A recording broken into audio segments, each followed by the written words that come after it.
Hey Finlay, it's Miss Bev again. In America, I have somebody else very special that I want to introduce you to. This is Trevor. He is Mr. Dan's and my oldest child. And he, I guess in where you live, you say he is at university. Over here, we kind of say he's in college. Same thing. But anyway, I want you to meet Trevor because you told us about how you did drama and how you were in the Hare and the Tortoise play. And Trevor participates in a lot of drama. So tell Finlay about your drama. Well, I've been doing drama pretty much for as long as I can remember. I think my first outing was I was in what you would maybe call primary school, the sort of first few years of my schooling.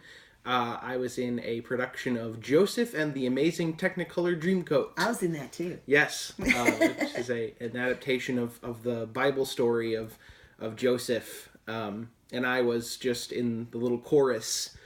So I sang a few lines. I didn't have any spoken lines. I didn't really do much of anything. But yes, you did. It was...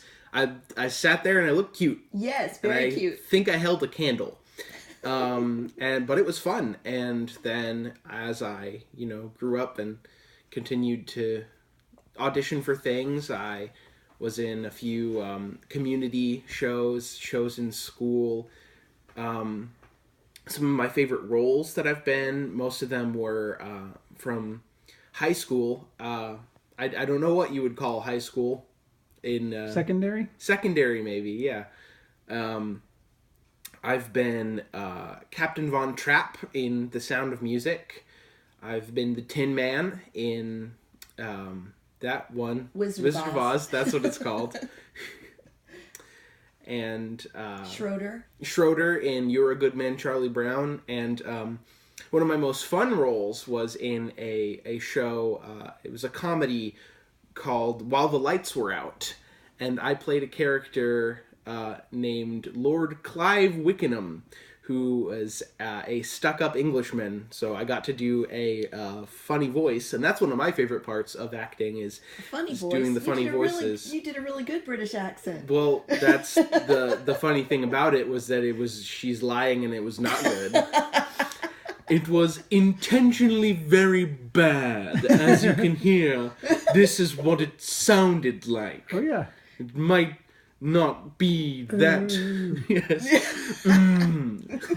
Very stereotypical, but that's a fun one. So now you'll have to do your best American accent for us. Mm-hmm. The next video that you make. That'll be a lot of fun.